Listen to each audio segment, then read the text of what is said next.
আমার সঙ্গে বিসমিল্লাহটা বলেন।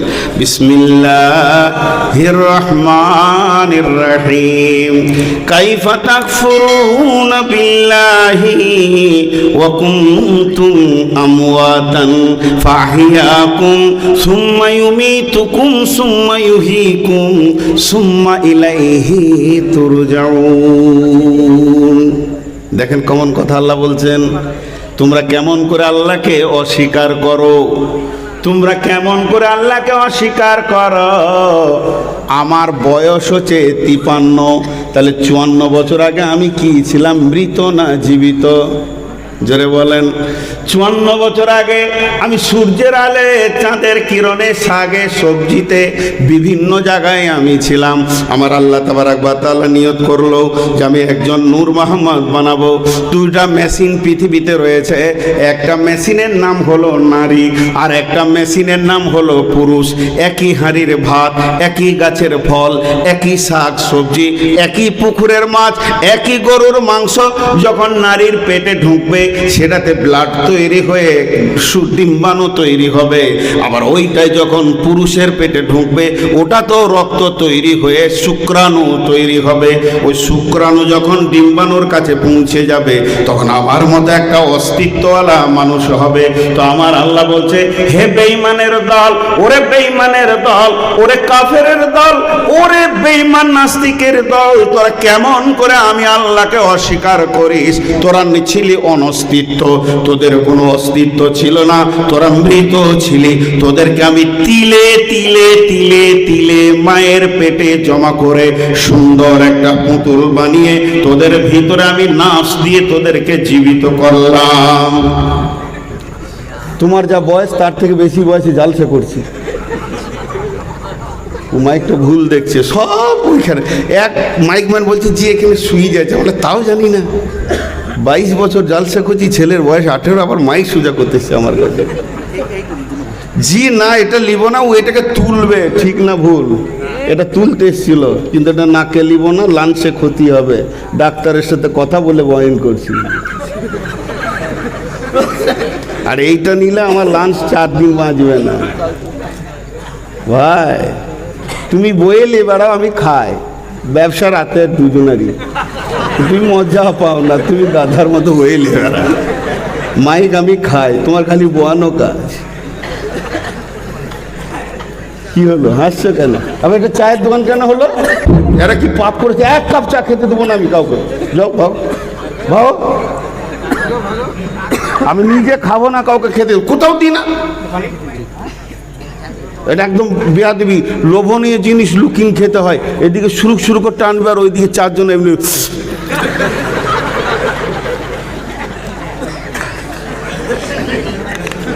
12টা বেজেছে, 12টা বেজেছে। চলেন।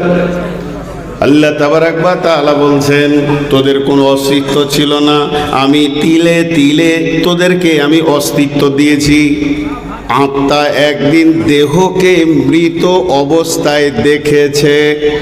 মায়ের পেটে একদম 4 মাস 120 দিনের 4 মাসের পুতুলটা যখন তৈরি হয় আর একটা ফেরেশতাকে দিয়ে পাঠানো হয়, অমুক গ্রামে কুলসোনায় চলে যাও, পূর্বপাড়ায় গিয়ে দেখো অমুক বাড়ির একটা বৌমা আছে, তার নাম হলো খাদিজা, তার পেটে একটা 4 মাসের পুতুল আমি বানিয়ে ফেলেছি। এই গোডাউন থেকে একটা আত্মা নিয়ে গিয়ে ওখানে দাও। আত্মা এসে দেখে এই পুতুলটাই হয়ে গেল আমার জিন্দেগির গাড়ি। ওর ভিতরে ঢুকে গিয়ে ওটাকে সে ব্যবহার করে, প্রসব নামে পৃথিবীতে আসে। আবার যেদিন আজরাইল নিয়ে চলে যায় ওই দেহটাকে সে দেখে, যেটা এসে দেখেছিলাম মৃত, তাকে আবার ছেড়ে গেলাম মৃত। অতএব শুনেলেন, মৃত 2 বার আল্লাহ কোরআনে বলছেন, কাইফা তাকফুরুনা বিল্লাহি ওয়া কুনতুম আমওয়াতান, তোমরা কেমন করে আল্লাহ আল্লাহকে অস্বীকার করো, তোমরা তো আগে ছিলে মৃত, ফাহিয়াকুম, আল্লাহ তোমাদেরকে জীবিত করেছেন, সুম্মা ইউমিতুকুম, আর একবার তোমাদেরকে মারবে, আর ওই মারটা যখন দিবে, সুম্মা ইউহয়িকুম, আবার তোমাদেরকে জীবিত করা হবে, সুম্মা ইলাইহি তুরজাউন, তারপরে তুমি যে দেশ থেকে এসেছো ওই দেশে ফিরে চলে যাবে। আমরা কেউ দুনিয়ার লয়, কোথাও থেকে আসছি আমরা। এই জন্য আল্লাহ দুটো প্রশ্ন করেছে দুটো আয়াতে, আম খুলিকুম মিন গায়রি শাইইন আম হুমুল খালিকুন। আল্লাহ কত সুন্দর কথা বলছেন, আম খুলিকুম মিন গায়রি শাইইন আম হুমুল খালিকুন। তুমি কি তোমার স্রষ্টা নিজে, না তোমার স্রষ্টা কেউ আছে, তোমাকে কেউ পাঠিয়েছে, না তুমি নিজে এসেছো? যদি তুমি নিজে এসছো তোমার নামাজ রোজার দরকার নেই, সব মাপ, কবে থাকবে কবে যাবে তুমি জানো। আর যদি তোমাকে কেউ পাঠিয়ে থাকে তাহলে তোমার গার্জেন আছে, কাজ দিয়ে পাঠিয়েছে, খুঁজে বের করো। জি ভাই, অতএব আমাদের পেছনে কেউ আমাদেরকে কন্ট্রোল করছে। এ দুনিয়া रहने की जगह नहीं है, ये दुनिया आना है जाने के लिए, अगर आने के लिए आना होता तो जगह ही नहीं मिलता। জি, পৃথিবীতে এমন কিছু ঘর আছে সেখানে মানুষ যাওয়ার জন্য আসে, যাওয়ার জন্য আসে না, কথাটা বোঝাতে পারলাম? পৃথিবীতে এমন কিছু ঘর আছে, এই ঘরগুলো আছে, এগুলোতে বাস করে, বসত বাড়িতে বাস করে, মসজিদে এলে নামাজ পড়ে। তেমনি বাস স্ট্যান্ড আছে, স্টেশন আছে, এয়ারপোর্ট আছে, ওখানে মানুষ যায় কেন? কোথাও যাওয়ার জন্যে। যাওয়ার জন্যে যায় কি না, না বাস করার জন্য যায়? এয়ারপোর্টে যদি আপনার সঙ্গে কারো দেখা হয় কলকাতা এয়ারপোর্টে, ভাই কোথায় যাবেন? কোথায় যাবেন? ভাষা আসবে, কেমন আছেন, কোথায় যাবেন? তো ওখানে তো বাস করার জায়গা নেই, ওই জায়গাগুলো হচ্ছে প্রস্থান হওয়ার জায়গা। ওখানে এসেছি মানে আমি কোথাও যাব, বর্ধমান প্ল্যাটফর্মে দাঁড়িয়ে আছি মানে আমি কোথাও যাব। জি, আমার স্ত্রী অপারেশন হয়েছে, আজ থেকে বছর 6-7 হয়ে গেল, ড্রিমল্যান্ড নার্সিং হোমে আমি দাঁড়িয়ে আছি, মনটা খারাপ, এই কেবল অপারেশন হলো। একজন হাসতে হাসতে এসে, বর্তমানই ওর সঙ্গে হাসতে হবে, তোমার কোনো বিপদ নাই আর কি। হাসতে হাসতে এসে বলে, ভালো আছেন? আমি বললাম, কুচা আছি, দেখতে পেয়েছিস? হাসপাতালে বেটে ভালো আছেন বলতে হয়, জায়গাটা দেখে তো তোকে বিবেক করতে হবে, যেখানে এসেছে কেন। জি, আজীব ব্যাপার। মানুষ কিছু প্রশ্ন করে থাকে যেগুলোর উত্তর খুঁজে পাওয়া খুব মুশকিল। তো অতএব আল্লাহ তাবারক ওয়া তাআলা বলছে যে তোরা মৃত ছিলি, অনস্তিত্ব থেকে অস্তিত্ব দিয়ে আনুপাতিক হারে আমি তোদের চাহিদা মিটিয়ে যাচ্ছি। আবার যেদিন তোদের চাহিদা শেষ হয়ে যাবে সেদিন তোদেরকে আমি অনস্তিত্ব করব, মাটির সঙ্গে মিশিয়ে দিব। যে আত্মাকে পাঠিয়েছিলাম সেই আত্মাকে আমি আবার আমার কাছে টেনে নিব। তা আমরা আসছি কোথা থেকে জানেন? আমরা আসছি কোথা থেকে? কটা স্টপেজ পার হলাম? আমরা আসছি জান্নাতুল ফেরদাউস থেকে।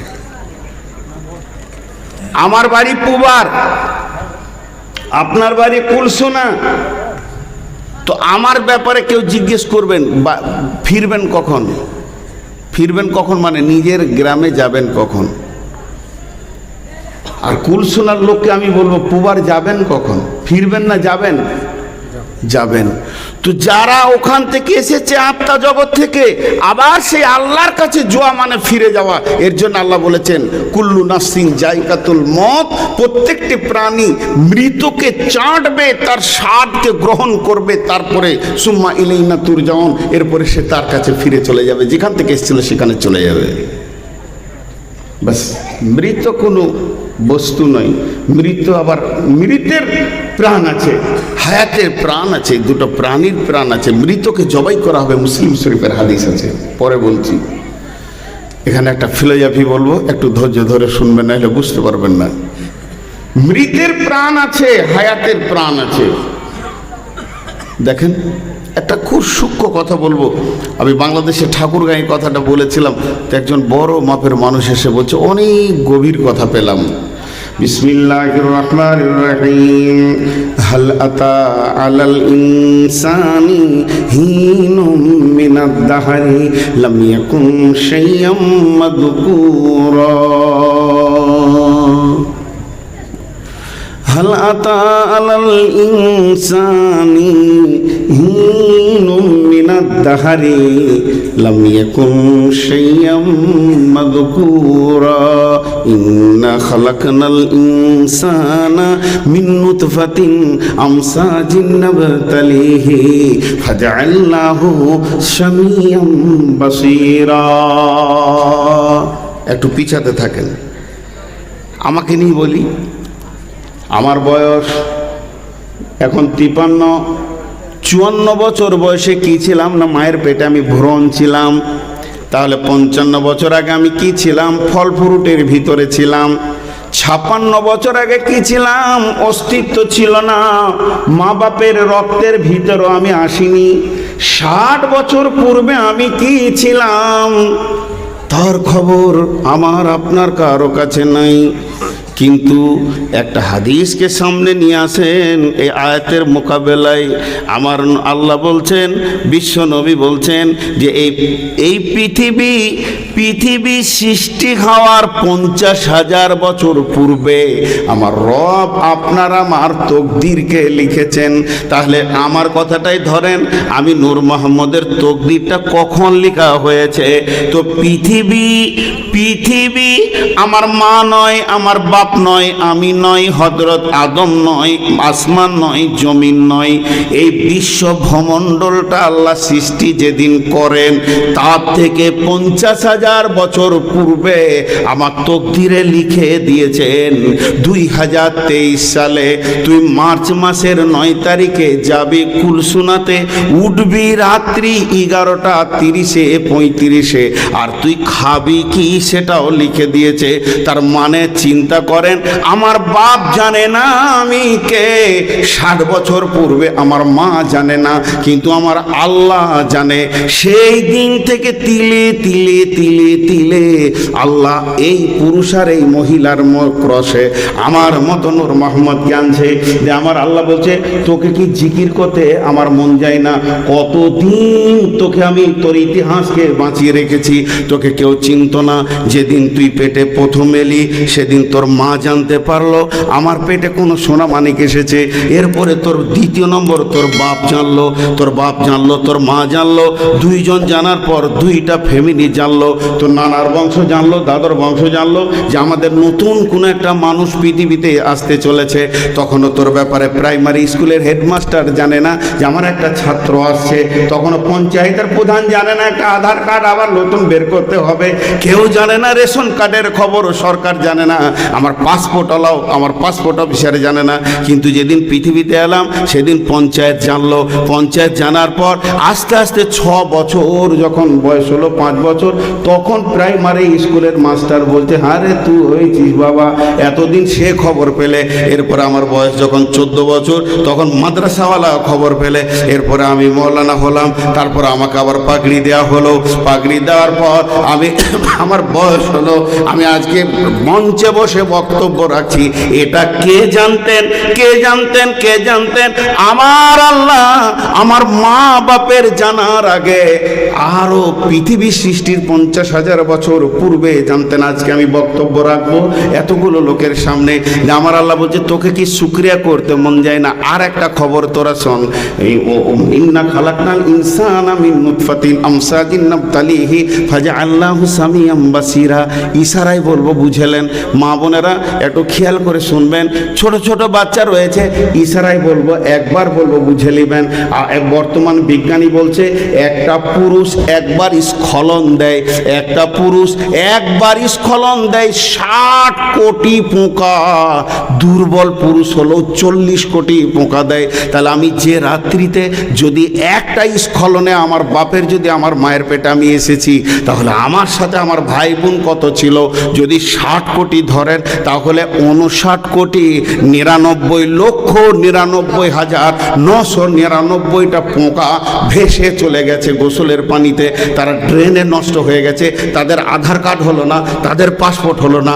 এতগুলো মানুষকে, এতগুলো পোকাকে নষ্ট করে দিয়ে আমার রব আমাকে একা বানিয়েছেন। আমার আল্লাহ বলছেন, এখন কি তোকে শুকরিয়া করতে ইচ্ছা করে না? তাহলে তুই প্রথমে ছিলি মৃত, তোর জগৎটাই ছিল মৃত, তুই তুই ছিলি অন্ধ, তোর কিছুই জানা ছিল না, আমি তিলে তিলে তিলে তিলে নিয়ে এসে তোকে আমি জীবিত করলাম। সুম্মা ইউমীতুকুম, এরপরে যখন তোকে আমি মারবো তখন আমি আজরাইল দিয়ে মারবো। কেন? তোর ভিতরে যে আমি আত্মাটা দিয়েছি ওটাকে আমি টেনে বের করে নিব। সুম্মা ইউহয়িকুম, আবার তোকে আমি দেহ দিব, আখিরাতের দেহ, সেই জায়গায় তোকে জীবিত করব। সুম্মা ইলাইহি তুরজাউন, এরপরে তোকে আমার কাছে ফিরে আসতে হবে।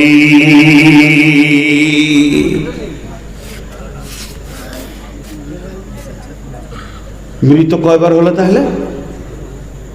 মৃত কয়বার হলো?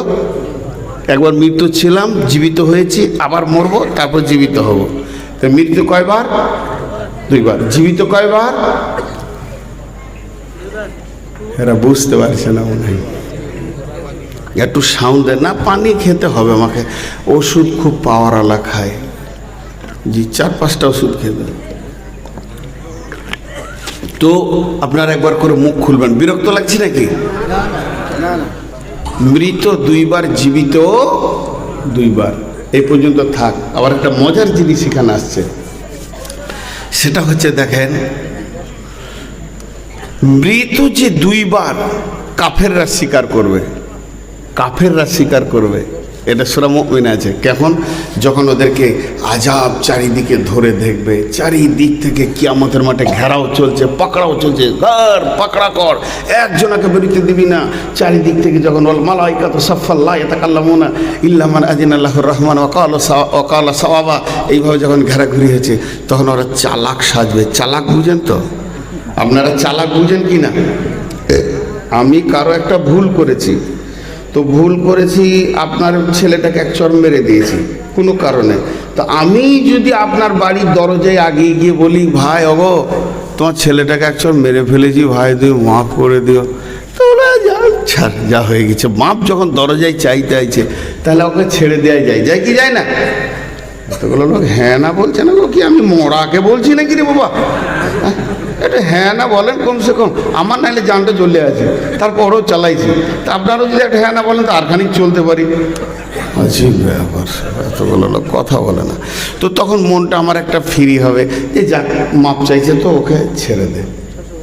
এটা সব ক্ষেত্রে চলবে? গত 3 দিন আগে বক্তব্য রাখতে গিয়ে বললাম, ইতিহাস নামে একটা সাবজেক্ট আছে যেটা ঘটে গেছে সেই জিনিস, তো ওগুলো শুনে কি লাভ আছে? 2 ভাই যদি ঝগড়া করে আর গায়ে যদি 5 জনকে নিয়ে আসে বিচার করে দাও, অগো খালু বিচারটা করে দাও, তো 2 জনে যখনই কথা তুলবে তখন বড় খালু বলবে, এ চুপ তোরা, পূর্বে যা হইতে ছেড়িয়ে দেন। এটা বলে কি বলে না? তাহলে পূর্বের কথা নিয়ে কোনো লাভ নাই, অথচ ইতিহাস পড়াচ্ছে লোক।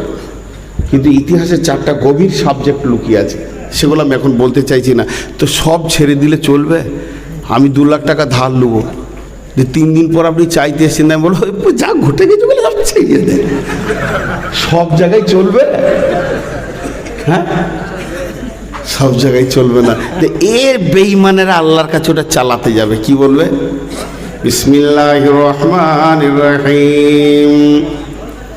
সেই দিন কাফেররা কাঁদতে কাঁদতে আল্লাহর কাছে যাবে, আদালতের সামনে দিয়ে বলবে, কলু রব্বানা আমাত্তানা সানাতাইনি ওয়া আহইয়াইতানা সানাতাইনি ফাতারাফনা বিজুনুবিনা ফাহাল ইলা খুরুজিম মিন সাবিল। সূরা মুমিনে আছে, তারা কাঁদতে কাঁদতে বলবে, রব্বানা, হে আমাদের প্রভু দয়াল মাবুদ গো, আমাত্তানা সানাতাইনি, মৃত 2বার, ওয়াহিয়াইতানা সানাতাইনি, জীবিত 2বার। এটা ভালো করে বুঝতে পারিনি, নূর মোহাম্মদ বুঝাইতে পারিনি, গাধার মাথায় কোনো হুঁশ ছিল না। আজকে বুঝে নিয়েছি, মৃত 2বার, জীবিত 2বার, প্র্যাকটিক্যাল হয়ে গেছে। ফাতারাফনা বিজুনুবিনা, আমরা যা গুনাহ করেছি তা স্বীকার করে নিলাম, এ গুনাহ আর করব না। ফাহাল ইলা খুরুজিম মিন সাবিল, কিয়ামত থেকে পালাবার কোনো রাস্তা আছে কি? ওই গলিটা বলে দেন, এমন মার দৌড় দিব দুনিয়াতে গিয়ে খালি মসজিদে মাথা ঠুকে পড়ে থাকবো, আর তোমার বিরুদ্ধে যাব না। মৃত 2বার, জীবিত 2বার, ক্লিয়ার বুঝে নিয়েছি মাবুদ, একবার রাস্তাটা বলে দাও, পৃথিবীতে গিয়ে আমল করে আসবো, আর গুনাহ করব না। আল্লাহ বলবে, বেশি চালাক হস না রে, জীবনে কতগুলো মুরগি খেয়েছিলি বলতো? আছে আয়াতে তফসির। কতগুলো পুঁটি মাছ খেয়েছিলে, খালি একটা জান দে। তুই হেদায়েতে আসবি বলে আমি কত জানকে ফ্রি করে দিয়েছিলাম, কত নবীর জান গেছে, কত শহীদ হয়েছে, একটা দাম দিতে পারবি? খালি বলছিস যে আর একবার দুনিয়ায় পাঠিয়ে দে, মার শুরু হবে। তাহলে মৃত হলো দুইবার, জীবিত দুইবার। তো মৃত আগে কেন? এদিকে তাকান, এই যে 500 টাকার নোটটা, আমি 3-4টা উদাহরণ দিব। মৃতটা আগে কেন? বিসমিল্লাহির রহমানির রহিম। আল্লাযী খলাকাল মাউতা ওয়াল হায়াতা, আল্লাযী খলাকাল মাউতা ওয়াল হায়াতা। আমি আগে মওতকে বানালাম, তারপরে হায়াতকে বানালাম। আগে আমি মওতকে বানালাম, তারপরে হায়াতকে বানালাম। আগে আমি মওতকে বানালাম, তারপরে হায়াতকে বানালাম। লাভ কি হবে? লাভ কি হবে? লাভ কি হবে? লাভ কি হবে? কেন কেন কেন? আমার রব উত্তরে দিচ্ছে, লিয়াবলুয়াকুম আইয়ুকুম আহসানু আমালা, যাতে করে তোরা পৃথিবীর বুকে ভালো আমলে লেগে যাবি। মত আগে হলেই ভালো আমল হবে? বলে হ্যাঁ হবে। মত যদি আগে হয় তো ভালো আমল হবে। কেন হবে? 3টে উদাহরণ দিব। জি, এটা কত টাকা? হ্যাঁ, 500। সবাই মুখ খুলেন, খুব সূক্ষ্ম কথা বলছি। এটা কত টাকা? 500500। ঠিক বিবেককে খুলে সূক্ষ্ম মিজাজে উত্তর দেন, 500 টাকাটা শেষ না শুরু? এর ভিতরে যে 500 লেখা আছে, 500 টাকাটা শেষ না শুরু? শেষ। শেষ। শেষটা লিখলো কেন? শেষটাকে আনলো কেন? জি, শেষটা আনলে পরে প্রতিটি মানুষের বোঝা আছে যে এর ভিতরে অনেকগুলো টাকা ঢুকে আছে। আছে না? দেখতে পেয়েছেন কতগুলো টাকা? দেখাবো, দেখবেন ম্যাজিকশানের মতন। এর ভিতরে 500টা 1 টাকা আছে, 250টা 2 টাকা আছে, আপনার কি না এর ভিতরে 5 টাকা আছে 100টা, এর ভিতরে 10 টাকা আছে 50টা, 20 টাকা আছে 25টা, 50 টাকা আছে 10 খানা, আর 100 টাকা আছে 5 খানা। এর ভিতরে 68, 65, 67, 94, 96, 102, 203, 304, 406, 412, 499 পর্যন্ত আছে। 499 প্লাস 1 আছে 500। এর ভিতরে 501 নাই। তাহলে মানুষ, এবার উদাহরণটা শুনেন। এখানকার হেড মৌলানা আমাকে ডেকে বলছে, বা সহকারী মৌলানাকে বলছে 500 টাকাটা নেন, মোড়ে যান, 3 ধরনের মাল নিয়ে আসবেন, লবণাক্ত, মিষ্টি, ফল ফ্রুট। ওর দর কত? ওর দর কত? 500। ওর ক্ষমতা কত? ফিলোজফিটা ভালো করে মুখ দিয়ে উত্তর করেন, 500। এবার ও যখন এখান থেকে সাইকেলে বাস স্ট্যান্ডে চলে গেল, ল্যাংচা, চমচম, সন্দেশ, সুগার ফ্রি মিষ্টি নিয়ে চলে গেল, আর 200 টাকা থাকলো কত? ওরা ক্ষমতা কত হলো? 300। এরপরে ফল কিনতে গিয়ে আরো 200 চলে গেল, থাকলো কত? 100। এরপরে ও যখন কিনতে শুরু করলো সিঙ্গারা, নিমকি আর চানাচুর, এখানে ওর চলে গেল 100 টাকা। 100 নয়, 95 গেল, আর থাকলো ওর ক্ষমতা 5 টাকা। যখনই 5 টাকাটা শেষ হয়ে যাবে, ওখান থেকে ওকে রিটার্ন আসতে হবে। তার মানে হচ্ছে আমার আল্লাহ বলছেন যে তোদের মতের ডেটটা আগে লিখে দিয়েছি। মত মাস্টার হলো, মরতে হবে। হবে, ডাক্তার হলেও মরতে হবে, ইঞ্জিনিয়ারকে মরতে হবে, ব্যারিস্টারকে মরতে হবে, চাষিকে মরতে হবে, সুস্থকে মরতে হবে, রোগাকে মরতে হবে। এই টাকাটার যেমন শেষ হলো 500, আমাদের জিন্দেগির শেষের নাম হচ্ছে মত। তাহলে ও যখন জেনে নিল আমার ক্ষমতা 500, এর ভিতরেও মেজারমেন্ট করে মালগুলো কিনলো 501 যেন যাতে করে দাম না হয়ে যায়, যেহেতু আমার সে ক্ষমতা নাই। তো আমার আল্লাহ বলছে তোদের শেষ হচ্ছে মত, আর কবে মরবি এটা জানিস না, তাহলে তুই ভালো আমলে লেগে যা, আমলগুলোকে রেডি করে নে। তোকে আমি যা যা যা যা পৃথিবী থেকে আনতে বলেছি, তোকে আমি লিস্ট পাঠিয়ে দিয়েছি। ওই মালগুলো যতদিন বেঁচে থাকবি এর ভিতরে তোকে আনতে হবে। যেদিন তুই মরে যাবি সেদিন আর তোর মাল কেনার ক্ষমতা হবে না, আর তুই বাজারে মার্কেটে ঘুরতে পারবি না। ইদা মাতাল ইনসানু ইনকাতা আনহু আমালহু, যখন তুই মরে যাবি আমলের লাইনগুলো তোর সব কেটে যাবে রে। এর জন্য আমি আগে মতকে দিয়েছি, আর মতের ভিতর থেকে হায়াতকে টেনে বের করে দিয়েছি। আমরা যেটা খরচা করছি বর্তমানে হায়াত, এই হায়াত খরচা করতে করতে করতে যখন মতের কাছে গিয়ে লেগে যাবে, তখন আমাকে পৃথিবী ছেড়ে আর একটা জগতে চলে যেতে হবে।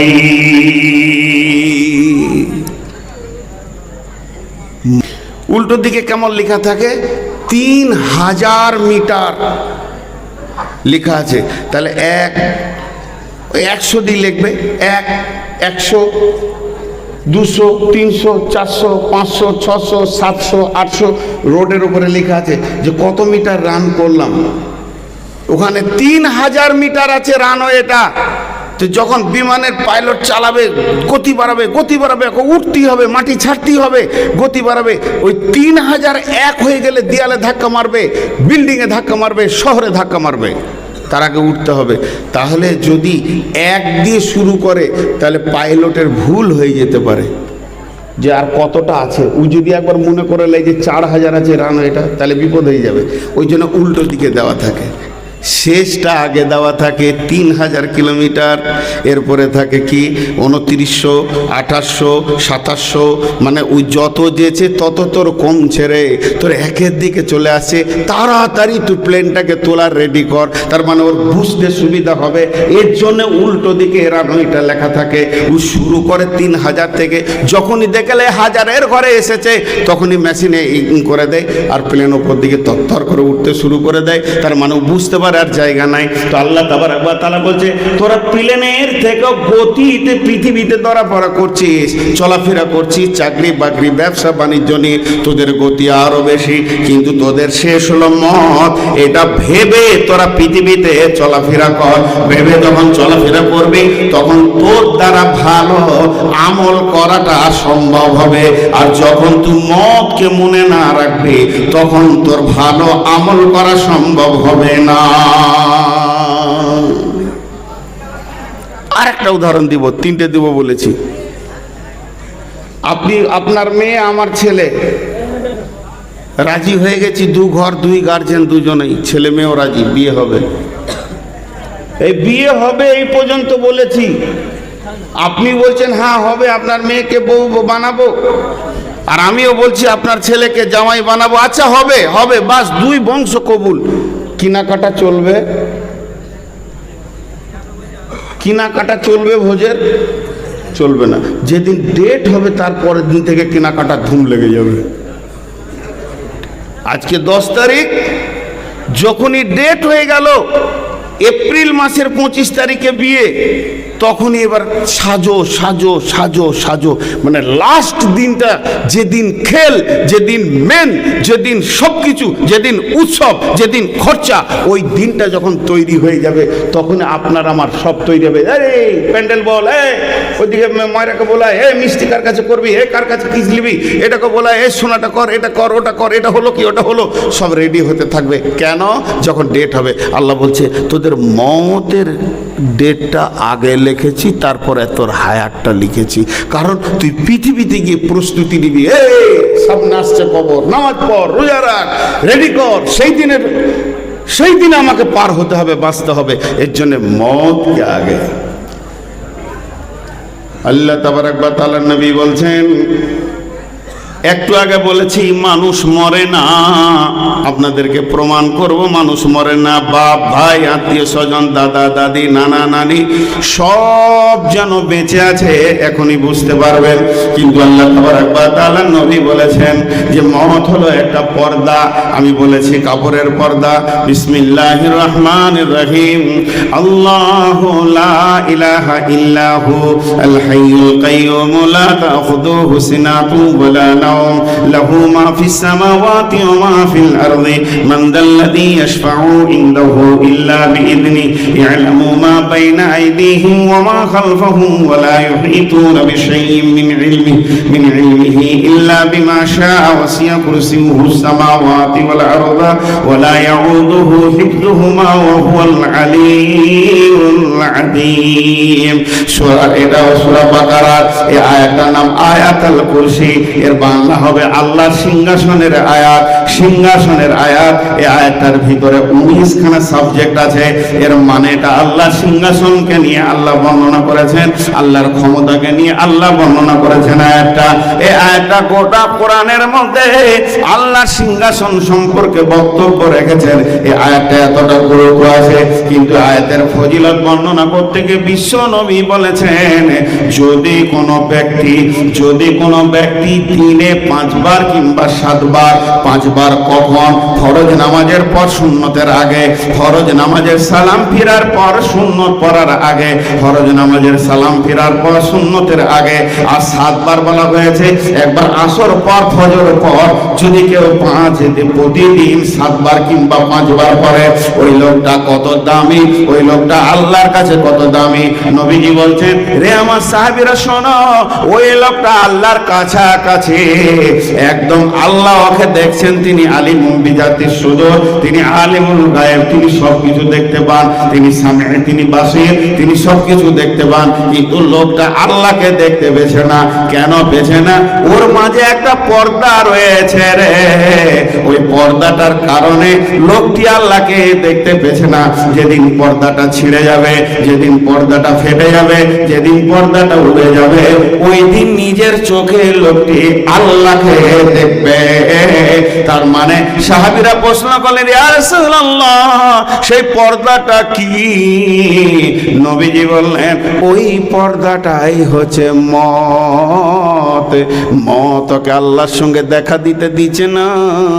যখনই মরে যাবে আল্লাহর সাথে মোলাকাত হবে। তাহলে মওত একটা পর্দা, মওত একটা পর্দা। জি, এগুলো ভাবতে হবে। মওত একটা পর্দা। এবার মওতকে খাওয়ার কথা বলা হয়েছে। এই দেখেন, আমার দিকে তাকান। এইটা হলো ঢক ঢক। বাংলাতে পানি খেলে কি বলে? ঢক ঢক। আর যদি চা খায় গরম, চুমুক। এক চুমুক নিয়ে দেখ। তাহলে একটা হলো ঢক ঢক আর একটা হলো চুমুক। আর এই যে আমার হাতে পানি আছে, এটাকে কি বলে? চাঁটা। তাহলে একটা হলো ঢক ঢক, একটা হলো চিমুক, আর একটা হলো চাঁটা। চাঁটার আরবি হলো জায়িকা। জায়িকাতুন মানে চাটনা, চিখনা উর্দুতে চাঁটা। তাহলে আল্লাহ বলছেন, কুল্লু নাফসিন সমস্ত প্রাণী যাদের প্রাণ আছে, জায়িকাতুল মওত, মওতকে চাটবে রে, মওতকে খাবে। আর যে জিনিস চাটা যায় তার একটা স্বাদ থাকতে হবে। সে মিষ্টি হোক, ঝাল হোক, তিতো হোক, অম্ল হোক, যে কোনো একটা স্বাদ তার ভিতরে থাকবে। আমার আল্লাহ বলছেন, কুল্লু নাফসিন যায়িকাতুল মওত।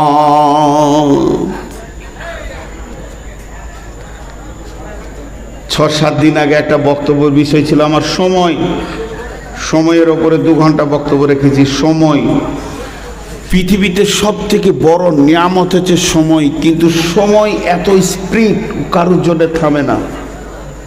আপনি আমি থামবো কিন্তু ও চলতে থাকবে, আপনি আমি ঘুমাবো কিন্তু ও চলতে থাকবে। একজন খ্রিস্টান দার্শনিক বলেছে, করত দেখেছো করত, সময় অতিবাহিত হচ্ছে। এই সময়কে আল্লাহ কত গুরুত্ব দিয়েছেন, সময়কে আল্লাহ কত গুরুত্ব দিয়েছেন, সময়কে আল্লাহ কত গুরুত্ব দিয়েছেন। সময়কে কেন্দ্র করে দুটো গোটা সূরা নাজিল করেছেন কোরআনে, একটা নাম ফজর, একটা নাম আসর। দুইটি সূরা দুটো অ্যাঙ্গেলে লেগে আছে, একটা দিনের শেষে একটা রাতের শেষে। একজন মুফাসির এটাকে নিয়ে 16খানা তফসির করেছে ফজর আর আসরকে নিয়ে। যদি এই তফসির করা যায় তো সকাল হয়ে যাবে, কিন্তু ছোট্ট মধ্যে একটা দেখাবো, এক তিল। কি বলেছেন উনি বলছেন একটা আসর মানে তোমার একদিন রাস্তা আগিয়ে গেল কবর দিকে, একটা ফজর মানে তুমি আর একটা তওবা করার দিনের সুযোগ পেয়ে গেলে। হে মুমিন মুসলমান, যখন পূর্ব দিকে সূর্য উঠবে তুমি আল্লাহর শুকরিয়া করো, আমি আবার সময় পেয়ে গেছি আল্লাহর কাছে সাজদা করে তোবার। আর যখনই তোমার পূর্ব দিক পশ্চিম দিকে সূর্যটা ডুবে যাবে তখন তুমি মনে করে লাও আমার কবরের দিকে আমি একদিনের রাস্তা এগিয়ে চলে গেলাম। সময় তোমার বইয়ে চলে যায়, সময় তোমার বইয়া যায় রে মুমিন ভাই, সময় তোমার বইয়া চলে যায়।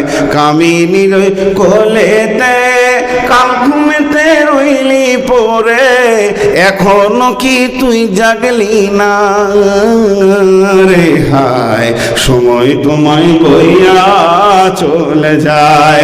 তাহলে আমি প্রতিদিন মওতের দিকে আগাতে রয়েছি। আজকে একটা রাত হয়ে গেল, এক রাত আমার চলে গেল, সামনের দিনটা চলে যাবে, আমার মওত আমার দিকে গতিশীল হয়ে আগাতে রয়েছে। আল্লাহ তাবারক ওয়া তাআলা আগে আমার মওতের ডেটটা লেখে ওখান থেকে নিয়ত করেছে নূর মাহমুদের মওতের ডেট হলো ডিসেম্বরের 13 তারিখে বৈকাল 3:25। তাহলে ডিসেম্বরের 13 তারিখে 2025 সালে যদি ও মরে, তাহলে ওখান থেকে ওকে টানতে টানতে কত দূর নিয়ে গিয়ে ওর মায়ের পেট থেকে বের করলে ওর 60 বছর পুরো হবে। সেই দিন আমাকে বের করা হয়েছে, তার মানে মওতের বানটা আগে দিয়েছে। এখন মানুষ আমি দৌড়ছি, মওতের দিকে দৌড়ছি। আমার আল্লাহ বলেছেন কুল ইন্নাল মাউতাল্লাযী তাফিরুনা মিনহু ফাইন্নাহু মুলাকীকুম। তুমি যতই গতিশীল হও না কেন তোমার দেখা হবে মওতের সঙ্গে। অতএব তুমি শুনে নাও, যেটা তুমি পৃথিবীর বুকে খরচা করছো এটার নাম হচ্ছে হায়াত, কিন্তু তোমার মওত যেন তোমার অপেক্ষায় রয়েছে। এর জন্য মওতকে আগে লিখে দিয়ে ওখান থেকে তোমার হায়াতকে বানানো হয়েছে। তাহলে আমার জীবনের প্রথম খাবার কি? আমার জীবনের প্রথম খাবার যেদিন মায়ের পেট থেকে আসলাম, আমার নাভিটাকে কেটে দেওয়া হলো, গাছ আলাদা হয়ে গেল, ফল আলাদা হয়ে গেল। আমি ধাত্রী কোলে কিংবা মায়ের কোলে, নানির কোলে, দাদির কোলে আছি, আমাকে একটু মধু দেওয়া হলো কিংবা খেজুরকে চাবিয়ে সুন্নতের খাবার একটু দেওয়া হলো। তাহলে পৃথিবীর খাবার আমার প্রথম কি খাবার হলো? পৃথিবীর কবর খাবার ধরে এলেন আমার খেজুর হলো, তারপরে মধু হলো, তারপরে পানি হলো, এরপরে মায়ের বোঁটা এলো। মায়ের বোঁটা চুষতে চুষতে চুষতে চুষতে এরপরে আমার কাছে একটা বিস্কুট এলো, আস্তে আস্তে কেক এলো, রুটি এলো, তারপরে মুড়ি, মাছ, মাংস। হলার ছোট হতে পারে, কত গরু যেদিকে পার হয়ে গেল আল্লাহ জানে, কত মুখ পার হয়ে গেল। যেতে যেতে যেতে যেতে যেতে যেতে এবার আমার খাবার কমতে শুরু করেছে। আর ডাক্তার বলছে খালি দুধ খাওয়াও আর সিলাইন চলবে। এবার আমি ধীরে ধীরে যেছি, আমার মওতের প্লেটটা আগিয়ে আসছে। মনে করেলেন 3000 প্লেট আমি খাবো, আমার রব লিখে দিয়েছে। তাহলে প্রথম প্লেটটা ছিল আমার মধু, শেষ প্লেটটা হচ্ছে আমার মওতের খাবারকে চিখতে হবে। এবারে যত আমি খেয়েছি, আজকে রাতে 1 প্লেট খেলাম, মওতের প্লেটটা আগিয়ে এলো। এইভাবে আস্তে আস্তে আস্তে আস্তে আস্তে আস্তে যেদিন আমি মওতকে চিখে দিব, সেদিন আমার পৃথিবী জগতের খেল শেষ হয়ে যাবে। আমাকে সঙ্গে সঙ্গে ট্রান্সফার হয়ে চলে যেতে হবে। মওত এমন একটা জিনিস, কুল্লু নাফসিন যায়িকাতুল মওত।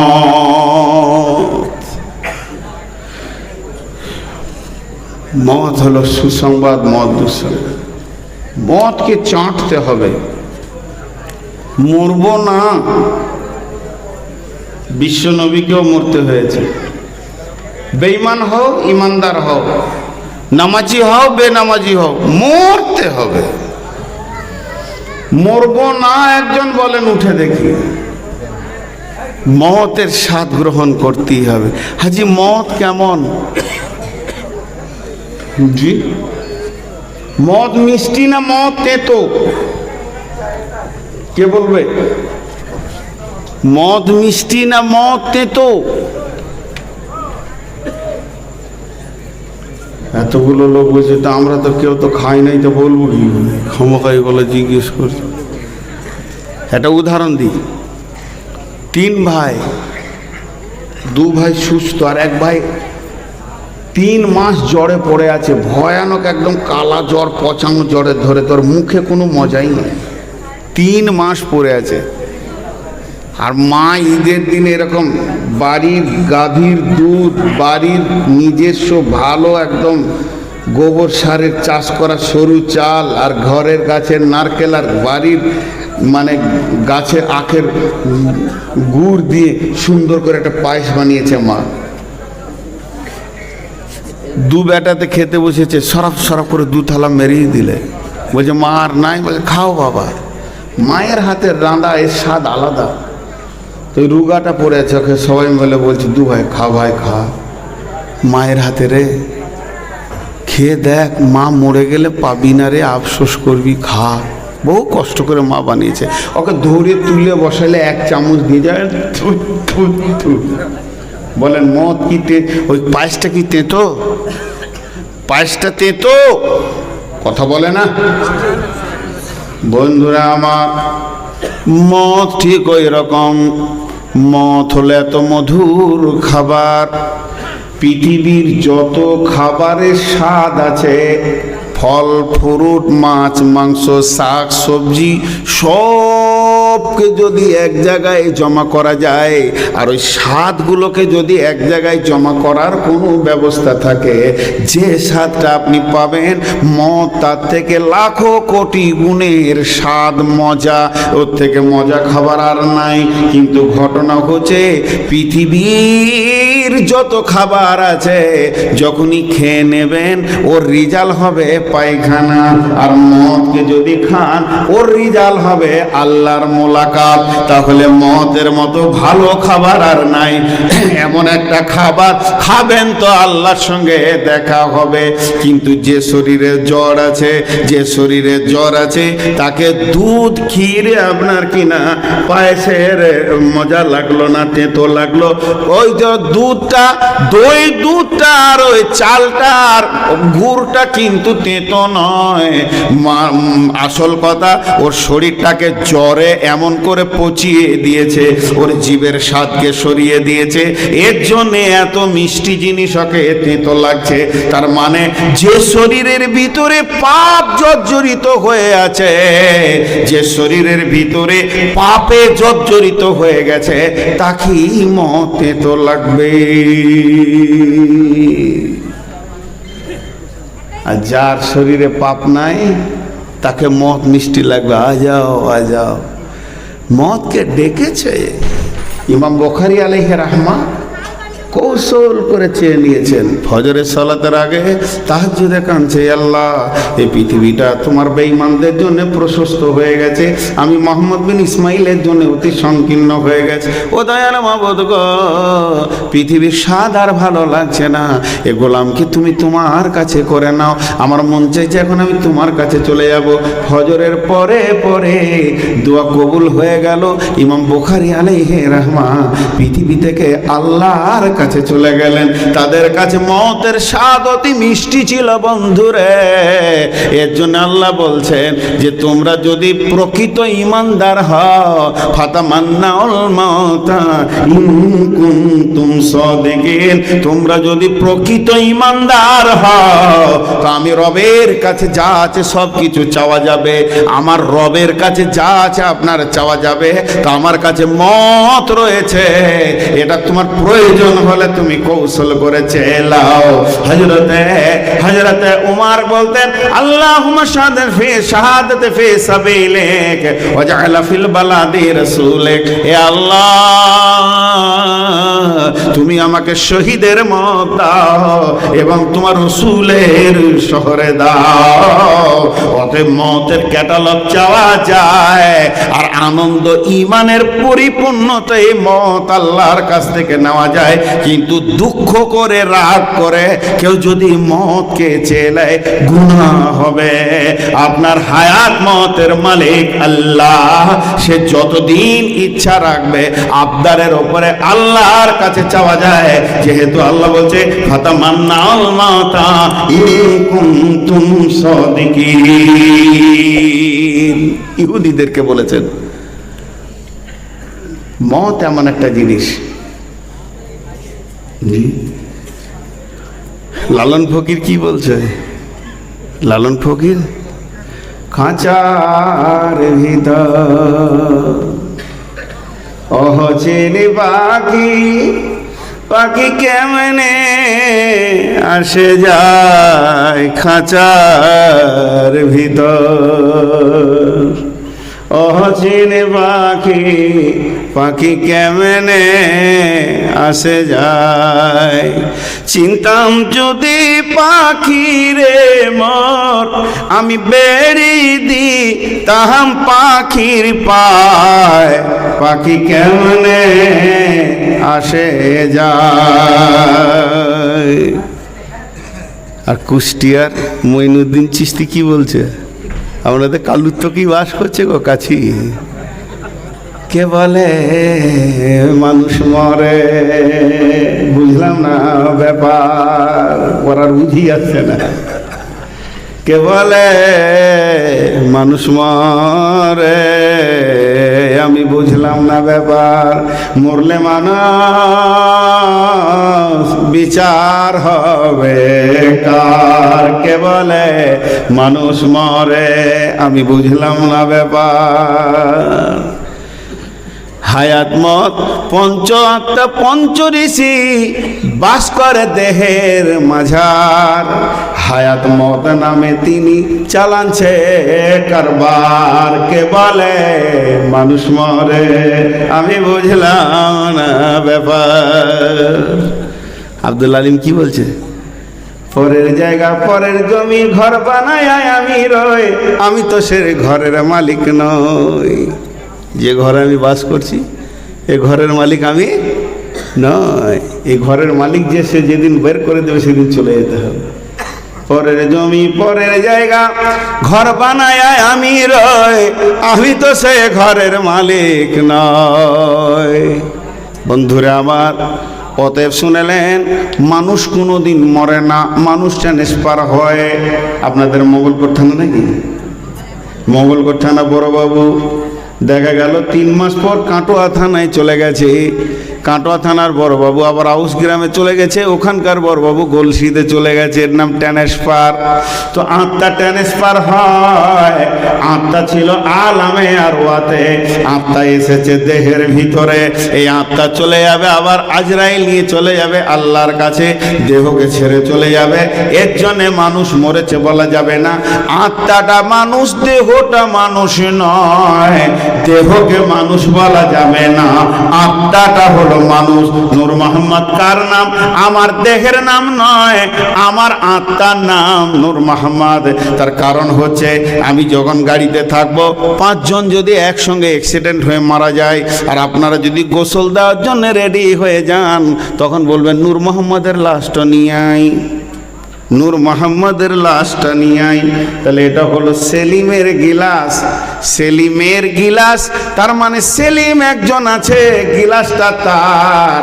তাহলে এই দেহটা কার? নূর মোহাম্মদের। নূর মোহাম্মদের দেহটা নিয়ে আয়। ওই খলিলের দেহটা মাঠে ছিল, সাবিরের লাশটা ওইখানে পড়েছিল। কেন বলছেন? তার মানে দেহর সঙ্গে আত্মার সম্পর্ক নাই। এই আত্মাটার নাম হচ্ছে নূর মোহাম্মদ। তাহলে আমি এসেছি কোথা থেকে, জান্নাতুল ফেরদাউস থেকে আমি এসেছিলাম মায়ের পেটে। এখান থেকে আমাকে আজরাইল নিয়ে চলে যাবে। যেমন আমি বাংলাদেশে এয়ারপোর্টে যখন নামি, এখান থেকে আমি ফোন করে দিই, ওখানকার ড্রাইভার আমাকে মামা বলে, মোস্তফা তুমি গাড়িটা লাগিয়ে দাও, এয়ারপোর্টে লাগিয়ে দাও, কিংবা হিলি বর্ডারে লাগিয়ে দাও, বিরল বর্ডার, চেংড়াবান্ধা বর্ডারে লাগিয়ে দাও। আমি 3-15 মিনিটে ঢুকবো, সঙ্গে সঙ্গে দেখি আমার জন্য গাড়িকে একদম পরিষ্কার পরিচ্ছন্ন করে লাগিয়ে দিয়েছে। আমি গাড়ির ভিতরে ঢুকে গেলাম। আমার পাসপোর্টে ভিসা মারা আছে। আমার পাসপোর্টে যে হেড কাস্টম কলকাতায় বসে আছে, বাংলাদেশের অফিসার, সে আমাকে স্ট্যাম্প মেরে দিয়েছে। কতদিন? তুমি 60 দিন থাকতে পাবে, মানে 6-0-60। এবারে 60 দিনের যখনই ঢুকে গেলাম, গাড়িতে বসে গেলাম, প্রোগ্রাম শুরু হয়ে গেল। তখনই ঠাকুরগাঁও, দিনাজপুর, নীলফামারী, এই করতে করতে রংপুর, এই সিরাজগঞ্জ, বগুড়া করতে করতে চলে গেলাম একদম ঢাকা, টাঙ্গাইল, মিরপুর, ময়মনসিংহ, এই করে নরসিংদী, কুমিল্লা, চট্টগ্রাম, এই করতে করতে করতে করতে করতে করতে আর এদিকে আমার দিন ভিসার কমতে রয়েছে। কমতে কমতে আমি বারবার দেখছি আর 17 দিন, আর 4 দিন, আর মাত্র 3 দিন, আর 2 দিন। ড্রাইভার বলছে, মামা কোথায় গাড়ি লাগাবো? আমি বললাম, আমি টিকিট করেছি, এয়ারপোর্টে লাগিয়ে দিবে, কিংবা তুমি ক্যান্টনমেন্ট স্টেশন লাগিয়ে দাও, ট্রেনে যাব। গাড়িটা লাগিয়ে দিল। ওই গাড়ি থেকে বের হয়ে ব্যাগ নিয়ে আমি আমার দেশে ফিরে চলে এলাম। তার মানে এখান থেকে গেছিল নূর মোহাম্মদ, ফিরে চলে এলো নূর মোহাম্মদ। গাড়িটা হলো বাংলাদেশে, সেটাকে আমি 2 মাস ব্যবহার করলাম। ওখানকার গাড়ি ওখানে ফেলে দিয়ে চলে এলাম। তেমনি মারা ভাইরা, আমার বোনেরা, আমার আত্মা আসবে আল্লাহর কাছ থেকে, মায়ের পেটে গাড়িটাকে নিয়ে নেবে। দেহটা হলো তার গাড়ি, এটাকেই নিয়ে সে দুনিয়া করবে। মায়ের বাড়ি, বামার বাড়ি, শ্বশুর বাড়ি, নানার বাড়ি, কাজ, চাকরি, ব্যবসা বাণিজ্য, আর এদিকে তার যত দিনের ভিসা দিয়ে আল্লাহ পাঠিয়েছে, তুই কয় বছর থাকবি, এটা চু চু চু চু করে শেষ হবে। যেদিন শেষ হয়ে যাবে, আজরাইল ওর দেহটাকে টেনে বের, দেহ থেকে আত্মাটাকে টেনে বের করে নিয়ে চলে যাবে। যে এসেছিল আল্লাহর কাছ থেকে, সে ফিরে যাবে আল্লাহর কাছে, আর দেহটা ওখানেই পড়ে থাকবে। নদীর একুল বাঙ্গে ওকুল করে, এই তো নদীর খেলা রে ভাই, এই তো বিধির খেলা। সকাল বেলায় আমি রে ভাই ফকির, সন্ধ্যা বেলা দেহ ভেঙে হয় যে মাটি, মাটিতে হয় দেহ। যে কুমারে গড়ল দেহ, তারে খোঁজ লিলি না কেহ। রাতে রাজা সাজে নাট মহলে, দিনে ভিক্ষা মেঙ্গে পথে চলে। শেষে গোরস্থানে গিয়া দেখি সবই মাটির ঢেলা। এই তো নদীর খেলা রে ভাই, এই তো বিধির খেলা। সকালবেলায় আমি রে ভাই ফকির, সন্ধ্যাবেলা মনরে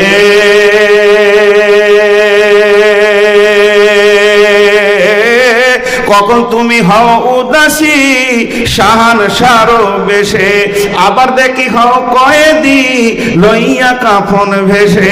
ভাঙা গড়ার পৃথিবীতে আসা যাওয়ার খেলা রে ভাই, জোয়ার ভাটার খেলা। এই তো বিধির খেলা রে ভাই, এই তো নদীর খেলা। সকালবেলায় আমি রে ভাই ফকির, সন্ধ্যাবেলা। সকালবেলায় আমি রে ভাই ফকির, সন্ধ্যাবেলা। এর নাম মত। মত একটা যানবাহন। এখন বলবো, মদ একটা পর্দা, মদ খাদ্যবস্তু, মানুষ মরে না, সবগুলো বললাম। মদ একটা যানবাহন। আপনাদের বিরক্ত লাগছে না? আচ্ছা, এই উঠছে 1-2 করে, ওরা সুসুর করে যেছে, আর ওইদিকে ইশারা করে ডেকে নিচ্ছে ওকে। আচ্ছা, হ্যাঁ, যে যাই যাক, আপনি আর আমি থাকলেই হলো। শালা ইলামির এক খেপা বলছে, আল্লাহ তুমি বাঁশ গাছ ডুবনো পর্যন্ত পানি দাও, শালা সব মরে যাক, আমি আর ডিলারের বিটি বেঁচে থাকলেই হবে। যদি হুঁশ ঠিক আছে, ওই দুজনেই খালি থাকবার, বাকি সব মরবে। হ্যাঁ, বলছি যে যাই যাক, মানে আমার রস মেরে ছাড়বে আর কি, পানি খাই।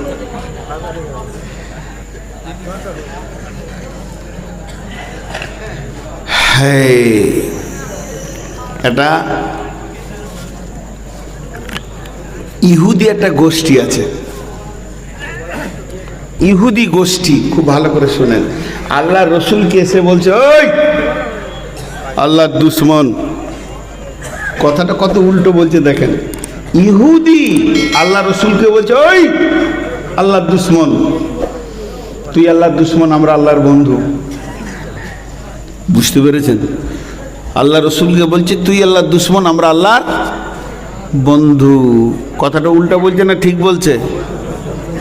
এতগুলো লোক একবারে মুখই খুলে না, নারে তাকবীর। আইলাদিরা এটাই জানে। আর বিরেলি দিকে খালি বললি হয়, নবী না হয়ে দুনিয়ার না হয়ে ফেরেশতা খোদার হয়েছি, উম্মত তোমার তার তরে শুকর হাজার বার, ইয়া নবী সালাম আলাইকা। জি দেখেন, এইগুলো বুঝার চেষ্টা করেন। আচ্ছা, মাঝে একটা কথা বলে নি, আপনারা উমরা বা হজ করতে চাইলে আমার সঙ্গে যোগাযোগ করবেন। আমি নিউ ট্রাভেলস খুলেছি, বলে দিলাম ভালো করে। কেউ যদি উমরা করতে চান, হজ করতে চান, মক্কা মদিনা, আমার 3 বার ব্যাচ যাবে এবছর। 3 বার, গত বছরে 3 বার গিয়েছিলাম, এবছরও 3 বার যাবে। যদি কেউ যেতে চান তো যোগাযোগ করবেন আমার নম্বরে। খরচা উমরাতে 1 লাখ, আর হজের এখনো কিছু ডিক্লেয়ারটা হয়নি। তো বলে দেব, ওই মোবাইল নাম্বার 97 75 36 23 47। আবার এখানেও পাবেন, তারপর আপনাদের ডিলারের কাছে পাবেন। এই যে নিজাফত আপনাদের শিক্ষক পুবারের ও চাচা হচ্ছে সম্পর্ক, একটা বিয়ে দিয়ে আমার চাচি করে দেন। আর এটা আমার জামাই, আর মসিলুদ্দিন কই ওটা আমার জামাই, আহসান আমার জামাই, আমি ওর মামু শ্বশুর। এখানে 2টো ভাগ্নি আছে। এতগুলো পরিচয় দিয়ে দিলাম, চলেন আমি আমার বক্তব্যে ফিরে যাই। এই যে আহসান আমার জামাই, মুরসালিন আমার জামাই, নিজাফত আমার চাচা, মফিজুল আমার জামাই, আর নিজাফত আমার চাচা। এদের কাছ থেকে নম্বর পাবেন। এখন যে কথাটা বলছি এদেরকে আর ঠকে গেল, আসল কথাটাই পেলে না। কি করব, কপালে নাই যখন, যেছে তো ভাতের লোড বেশি হয়ে গেছে। এতক্ষণ ছিল, সেও খুব ধৈর্য আছে ওদের। এরপরে যারা রয়েছে তো আরও কিছু। তো যাই হোক, আর বেশি সময় আপনাদের কাছে নিব না, খালি এই বিষয়টা বলে দিই। বিসমিল্লাহির রহমানির রহিম। قل يا أيها الذين هادوا إن زعمتم أنكم أولياء لله من دون الناس فتمنوا الموت إن كنتم صادقين। কথাটা ভালো করে শুনবেন। ইহুদিরা এসে আল্লাহ রসুলকে বলছে তুই আল্লাহর দুশমন, আমরা আল্লাহর বন্ধু। আল্লাহ বলছে নবী হে, ইহুদিদেরকে ডেকে বলে দাও, যদি তোমাদের ধারণা হয় তোমরা মানুষকে বাদ দিয়ে আল্লাহর সঙ্গে বন্ধুত্ব করেছো, তাহলে ফাতামান্নাউল মাউতা, মতকে ডেকে এলাও, আল্লাহর কাছে চলে যাও। হিরো হুন্ডা চেপে খালার বাড়ি যাওয়া যাবে, টিভিএস চাপলে খালার বাড়ি শ্বশুর বাড়ি যাওয়া যাবে, মারুতিতে চাপলে জলসাতে শ্বশুর বাড়ি খালার বাড়ি নানার বাড়ি যাওয়া যাবে। যানবাহন বাসে যদি চাপেন তো আর কোথায় যাবেন, বন্ধুর বাড়ি বেড়াতে যাওয়া হবে। প্লেনে চাপলে চেন্নাই, গুয়াহাটি, যেখানে ইচ্ছা, দুবাই যান, সৌদি যান, চলে যাওয়া যাবে। কিন্তু আল্লাহর কাছে যাওয়ার মতো কোনো যানবাহন পৃথিবীতে হয়নি। হিরো হোন্ডা হবে না, এখানে কোনো যানবাহন নাই যে আপনাকে বলবে তোমাকে আল্লাহর কাছে পৌঁছে দিব। আল্লাহর কাছে পৌঁছানোর একটাই যানবাহন, তার নাম হচ্ছে মত। মত যেদিন আসবে তোমাকে আল্লাহর কাছে নিয়ে যাবে। তাহলে তোমাদের দাবি যদি হয় রে ইহুদির দল, তোমরা আল্লাহর বন্ধু, তাহলে আল্লাহর কাছে মত নামে একটা গাড়ি আছে, ওটাকে তোমরা চেয়ে নাও। ফাতামান্নাউল মাউতা ইন কুনতুম সাদিকিন।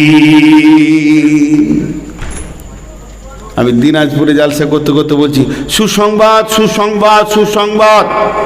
এবার আপনারা বললেন যে এত সুন্দর করে যখন বললেন কি সুসংবাদ, চলে আসেন স্টেজে, যে আসবে তাকে কেটে 3 পিস করা হবে, কেটে 3 পিস করা হবে। এটা সুসংবাদ হলো? হাগা একবার দোয়া করি কেন? কি দোয়া? হে আল্লাহ, যতগুলো আমরা এখন বসে আছি একটাও যেন বাড়ি ফিরে না যায়, সব মরে যায়। এখনই দুজনে হাত নামিয়ে নিয়েছে, বলছি সুবহানাল্লাহ, এই মাত্র সুদের টাকা কটা গুনে রেখে এলাম গো, আর মরতে বলছে। ও মরতে যাবে না। এখানের মধ্যে কে কে মদ চাইছেন? মরবেন? কার কার মরার শখ আছে? কার কার মরার শখ আছে? হাত তোলেন তো দেখি, কে কে মরতে চাইছেন? মাত্র 5টা, কেউ হিলছে না।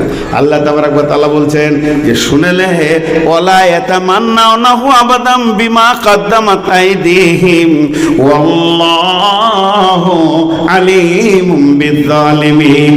এরা মরতে চাইবে না, আমি ভালো করে জানি কেন চাইবে না। কেন চাইবে না? তাদের একটাই কারণ, তাদের হাতের ফল কামাই আমার কাছে নোংরা আছে, ভালো মাল তারা পাঠাতে পারেনি। যদি ইমানদার হতো, ইন কুনতুম সাদিকিন হতো, তাহলে মদকে চেয়ে নিত। একজনা বলছে দিল্লি যাব, অনেক বড় লোক, ওর ঘরে একটা গরিবের ছেলে কাজ করে, জীবনেও কাঁটোয়া দেখে নাই, এত গরিব। বলছে চাচা কোথায় যাবে গো? বল দিল্লি। আমি যাবো চাচা। রাখাল ওর ঘরে কাজ করে, তো দেখছি যে খ্যাপা, হুঁশ কম, তারপরও গরিব মানুষ। তা ওর নামেও টিকিট করেছে, চলে গেছে দিল্লি। কি খুশি ও, দিল্লি এসেছি আমি। গল্প বলছি এটা, এর মধ্যে জ্ঞান আছে। দিল্লিতে দেখছি একটা লোককে হাতির ওপরে চাপিয়ে, গোটা গায়ে ফুল আর হাতিতে ফুল, আর পেছনে টুডুম টুডুম টুডুম টুডুম টুডুম টুডুম টুডুম, আর ওকে রোগ মারছে আর লাফাইছে, সবাই হই করে হাসছে, আর যে হাতিতে চেপে আছে সে অঝর নয়নে কাঁদছে। বলছি চাচা ভেজালটা কি বুঝতে পারছি না গো, যে হাতিতে রয়েছে সেই আবার কাঁদছে, আর যারা হাঁটছে তারা আবার লাফাইছে হাসছে। বলছি শুনেছিস খবর, ইন্ডিয়াতে একটা নতুন আইন তৈরি হয়েছে, যে ইচ্ছা প্রধানমন্ত্রী হতে পারে। 5 বছর থাকার পর ওকে হেলিকপ্টারে ঝুলিয়ে নিয়ে গিয়ে একবার সুন্দরবনে ফেলে দিবে, আর বাঘে নাস্তা করবে। ওর 5 বছর হয়ে গেছে রে। ওই জন্য ওকে একবার গোটা দিল্লিটা হাতিতে করে ঘুরিয়ে দেখিয়ে দিচ্ছে। আজকে সন্ধ্যার সময় helicopter card card card card card card করে একবার সুন্দরবনে ডুব করে ছেড়ে দেবে। 5 বছর সুখ করেছে। তখন এই রাখালটা বলছে চাচা আমি প্রধানমন্ত্রী হব। বলছে আরে খ্যাপা, এই দৃশ্যটা দেখে কি তোর বিবেক খুলছে না? বলছে না হব। এখন ইয়ার প্রধানমন্ত্রী শখ উঠে গেল। পাগলা হলেও কখনো কখনো বুদ্ধি ভালো থাকে, থাকে না? দেখবেন খ্যাপা তো বললো, কিন্তু এমন কথা বলে দেবে ওর কলজে চুমকি যাবে। এক বাদশা বলেছে আমাকে যে নতুন কথা শোনাবে ওকে 10 লাখ টাকা দেবো। তো বেগম জিজ্ঞাসা করছে বাদশার বিবি, হাঁকো 10 লাখ দিবে? তো বলে খেপি তুই মেয়ে মানুষ, তোর মাথা মোটা, তোর বুদ্ধি কম। আমি জানি না বলবো, তবেই তো টাকাটা লাগবে। যে যা বলবে আমি বলবো জানি, হতেই পারে জানি, লাগবে না টাকা। বড় বড় পণ্ডিত এসে বলছে তাল গাছে কচু হয়েছিল, কত উল্টো পাল্টা কথা। বলছে হ্যাঁ আমি জানি, ও হতেই পারে। আল্লাহ কারো মানছে না, ও টাকা লাগছে না। এখন এক রাখাল গিয়ে বলছে রাজামশাই আমি নতুন কথা শোনাবো। বলছে কত হাতি গেল রসাতল, মশা বলে কত জল, তুই নতুন কথা শোনাবি? বলে শুনেন তো, আপনার বাপের কাছে আমার বাপ 12 লাখ টাকা পায়, খালি জানি বল 12 দিবি, জানি না বলবি তো 10 দিবি। একটাতেই কাবু হয়ে গেছে। তো এখন রাখাল বলছে আমি প্রধানমন্ত্রী হব। যখনই বলেছে আমি প্রধানমন্ত্রী হব, তখন বলেছে ঠিক আছে তোর নামটা লেমিনেশন করে দিলাম। আর যখনই নামটা ফাইলে দিয়ে দিল, ওর নামে প্রধানমন্ত্রিত্ব চলে এলো, প্রধানমন্ত্রী হয়ে গেল। কিন্তু ভদ্রলোক করছে কি, প্রধানমন্ত্রী হওয়ার পর প্রথমেই বলল ভারতবর্ষে যত সিএসএফ বিএসএফ আর্মি, যত পুলিশ কনস্টেবল যত আছে সমস্ত কলকাতায় জমা হয়ে যাও, এদেরকে জাহাজে চাপিয়ে দাও, যাও আন্দামানের জঙ্গলটাকে এরা বাঘ ভালুক যা আছে সব মেরে দেয়। ও বাস করছে ভারতের, চিন্তা করছে আন্দামানের 5 বছর পর যেখানে যাবে এটা চিন্তা করছে সমস্ত বাঘ ভালুক মেরে দিলে। এরপরে বলছে জঙ্গলকে সাফ করে পার্ক বানাও। 2য় বছর এটা পার্ক হয়ে গেল। 3য় বছর বলছে 4খানা এয়ারপোর্ট বানাও, বড় বড় কলেজ স্কুল বানাও, ভালো ভালো মেধা ফ্যামিলিগুলোকে পার করে দাও। সেটা একটা সুন্দর দেশে পরিণত হয়ে গেল। এখন আপনারা বলেন, যেদিন ওর 5 বছর পুরো হবে সেদিন যাওয়ার দিন হাসবে না কাঁদবে? হাসবে। আল্লাহ তাবারাক ওয়া তাআলা বলছেন যারা পৃথিবী কি ভোগ করে নেয় তারা যাওয়ার দিন কাঁদবে আজরাইলকে দেখলে, কিন্তু যারা পৃথিবী থেকে মাল পাঠিয়ে রাখে তারা যাওয়ার দিন হাসবে। আমার নামাজ রোজা পরজগৎকে আলো করে রেখে দিয়েছে, আমার যাকাত আছে, হজ আছে, লক্ষ লক্ষ টাকা দান আছে, আমি পরকালেও বাদশাহ ইহকালেও বাদশাহ। আল্লাহ তাবারাক ওয়া তাআলা বলছেন ওয়ালা ইয়াতামান্নাউনাহু আবাদা, ওরা কোনোদিন মওতকে চাইবে না। কেন? বিমা কাদ্দামাত আইদিহিম, যেহেতু ওদের হাতের কামাইটা বড় নোংরা ছিল। আল্লাহু আলিমুম বিজ্জালিমিন, এখানে কতগুলো ইমানদার আর কতগুলো বেঈমান আমি না জানলেও আমার আল্লাহ ভালো করে জানেন। কুল হাদু ইন জানতুম আন্নাকুম আউলিয়া লিল্লাহি, তারপর কি আছে?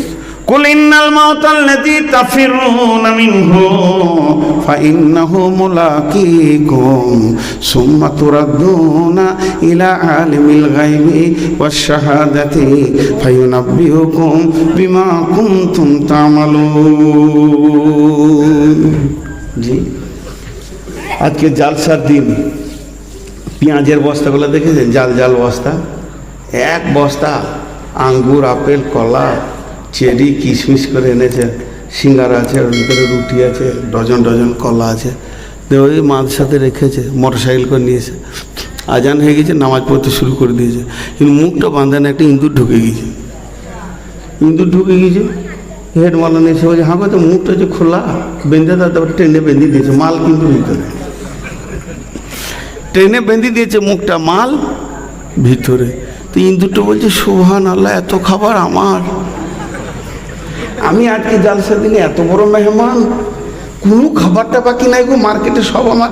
এবার খাওয়া বাদে খালি খুরখুর খুরখুর খুরখুর খুরখুর করে দৌড়ে বেড়াচ্ছে ভিতরে। কোনটা দিয়ে শুরু করবে তাল পেছে না ও, আর যে কলা দিয়ে শুরু করবে না খেজুর দিয়ে করবে তাল পেছে না ও, আর এত খুশি। এই শব্দটা যখনই পেয়ে গেছে হেড বলো না, ছড়িটা করে ওই বস্তার গায়ে এরকম করে মেরেছে একবার, যে একবার মেরেছে ও ভিতরে চুমকে উঠেছে, খবর হয়ে গেছে। এখনো বলছে খাবো না, পালাবো, রাস্তা নাই, খাবো না। সমস্ত মজাদার জিনিস সেকেন্ডের মধ্যে ওর কাছে তেতো হয়ে গেল। হলো কি হলো না? আর হ্যাঁ না বলে না, সব তেতো হয়ে গেল, যেদিকে যেতে বস্তাতে মাথা ঠেকছে।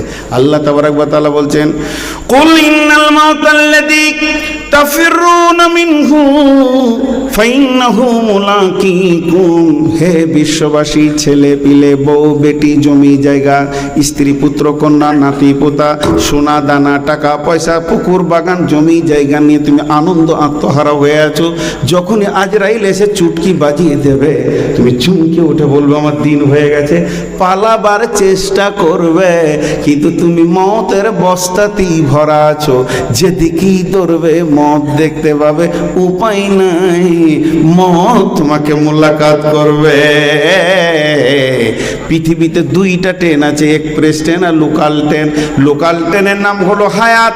আমরা হায়াতের গাড়িতে চেপে দিল্লি গেছি, পেছনে কিন্তু এক্সপ্রেস ট্রেন মতকে আল্লাহ ছেড়ে দিয়েছে, ও আমাদেরকে কাই করে আগামে রেখে দাঁড়িয়ে থাকবে, আয় আয় আয় আয় হরিয়ানার ব্রিজে তোদেরকে নিয়ে নিব রে, সব কটা অ্যাক্সিডেন্ট হয়ে মরবি।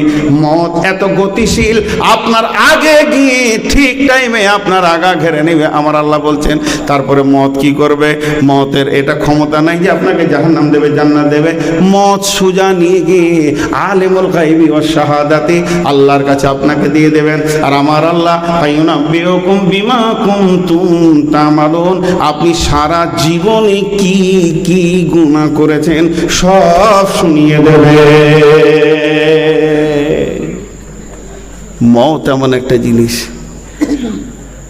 আপনারা একটা কথা বলেন, 1 ঘন্টা 50 মিনিট বক্তব্য হলো, তো 1 ঘন্টা 50 মিনিট বক্তব্যে কি পেলেন আপনারা বলেন? সমস্যা না সমাধান?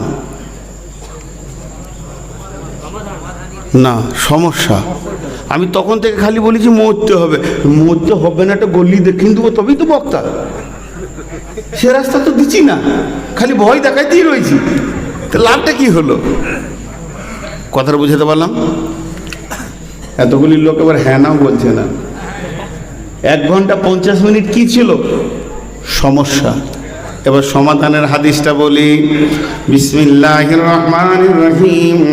ওয়ান জাবির রাদিয়াল্লাহু তাআলা আনহু قال قال رسول الله صلى الله عليه وسلم من سلاسكن فيه يسر الله حتفه ويدخله جنته।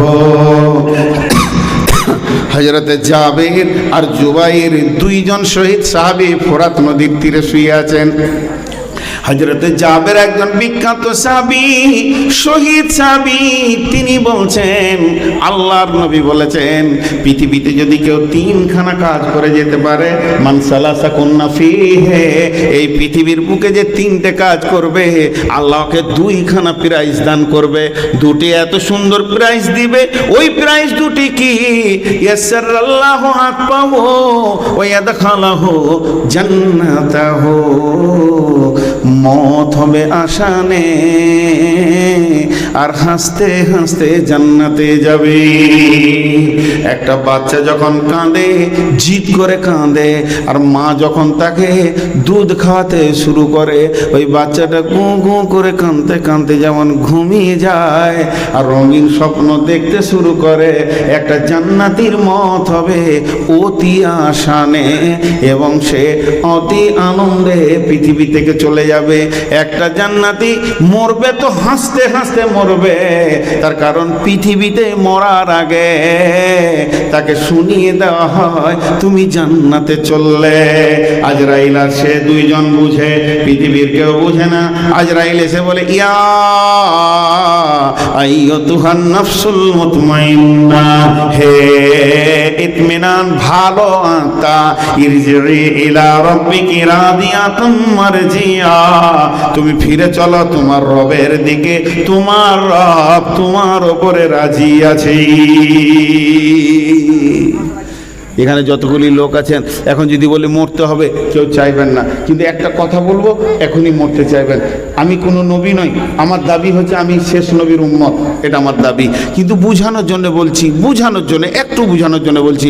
ধরেন এখন জিবরাইল এসে বলে গেল, কি বলল, যে এখানে যতগুলি লোক আছে নারী পুরুষ জেগে বায়ান শুনছে, আল্লাহ এদের সবারই উপরে রাজি আছে। আল্লাহ রাজি আছে মানে কি? সব মাফ করে দিয়ে আল্লাহ খুশি আছে। বলেন মরতে ভালো লাগবে কি লাগবে না? হযরতে উমর যখন পিঠ দিয়ে বর্ষা মেরে দেওয়া হয়েছে, দুধ খাওয়ানো হচ্ছে, দুধটা বুক দিয়ে বের হয়ে চলে যাচ্ছে, পেটে যাচ্ছে না। ইবনে উমরের বেটা তার মাথাটাকে জেঁগে রেখে বাপের মাথায় হাত বোলাচ্ছে। এমন সময় হযরত উমর বলছেন, বেটারে তোর বাপের মাথাটা তোর জেঁগে রাখার মতো নয়, ওটাকে মাটিতে ফেলে দে, আমি নাকটা মুখটা একটু মাটিতে ঘষে নি, যদি আমার রব আমাকে ক্ষমা করে। ইবনে উমর বলছে, আব্বা আপনি কেন এত হতাশা হচ্ছেন? মওতের সময় তো এত হতাশা হওয়ার কোনো কারণ নাই। আপনি হলেন ইসলাম জগতের দ্বিতীয় খলিফা, আর আপনি হলেন রসুলের সাহাবী, আপনার নামে আছে রাদিয়াল্লাহু আনহু। ইবনু হযরত উমর বলছেন, বেটা মওতকে ভয় করিনি রে, মওতকে ভয় করিনি, আমি ভয় করছি মরার পরে আমার রবের সামনে কেমন করে দাঁড়াবো, আমার রব আমাকে দেখে খুশি হবে কি হবে না। বিশ্ব নবীর কাছে 3 দিন আগে জিবরাইল এসে বলছেন, কাইফা ওয়াজাদতু ইয়া রাসূলুল্লাহ, ইন্নী কাইফা ওয়াজাদতু, আমি আপনাকে কেমন পাচ্ছি, কেমন রয়েছেন? নবীজি বললেন, জিবরাইল আমি অসুস্থ রয়েছি, মাথার ব্যথা বাড়তে রয়েছে। দ্বিতীয় দিনে একই কথা বললেন, তৃতীয় দিনে একই কথা বললেন। এবার যেদিন রাসূল মারা যাবেন, যেদিন নবীজি পৃথিবী থেকে চলে যাবেন, নবীজি এবার বিদায় হয়ে যাবে, আজরাইল এসে বলছেন, ইয়া রাসূলুল্লাহ আজকে আপনার বাড়িতে আমি একা মেহমান আসিনি, আর একজন আল্লাহর ফেরেশতা এসেছে। নবীজি বুঝে নিলেন সেটা কে না আজরাইল। নবীজি বললেন, জিবরাইল বলছেন, ইয়া রাসূলুল্লাহ ওই ফেরেশতাটা পৃথিবীর সকলের ঘর ঢুকবে, ওর পাস আছে, কারোর কাছে অর্ডার নিতে হয় না, কিন্তু আপনার ব্যাপারে আল্লাহকে ট্রেনিং করে দিয়েছে, খবরদার নবীর ঘরে হুটপাট করে ঢুকবি না, আমার নবী যদি তোকে ঢুকতে বলে তো তবে ঢুকবি, নচিলে ঢুকবি না। এর জন্য আজরাইল আপনার ঘরে ঢুকতে পারছে না, আপনি বলেন তাকে ঢোকার পারমিশন দিয়েছেন কিনা।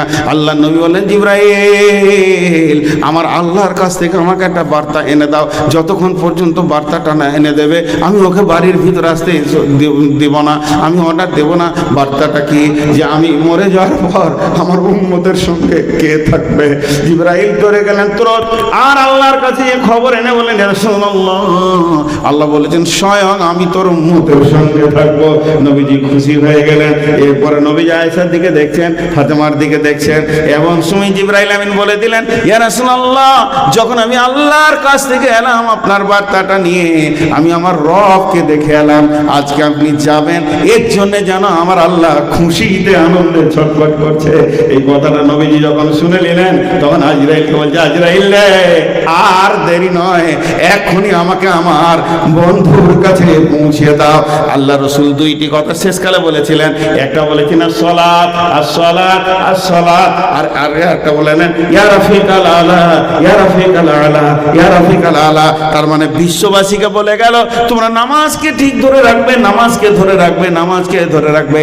আর আল্লাহকে বললে হে আমার শ্রেষ্ঠতম উন্নত বন্ধু, তোমার কাছে আমি আসছি।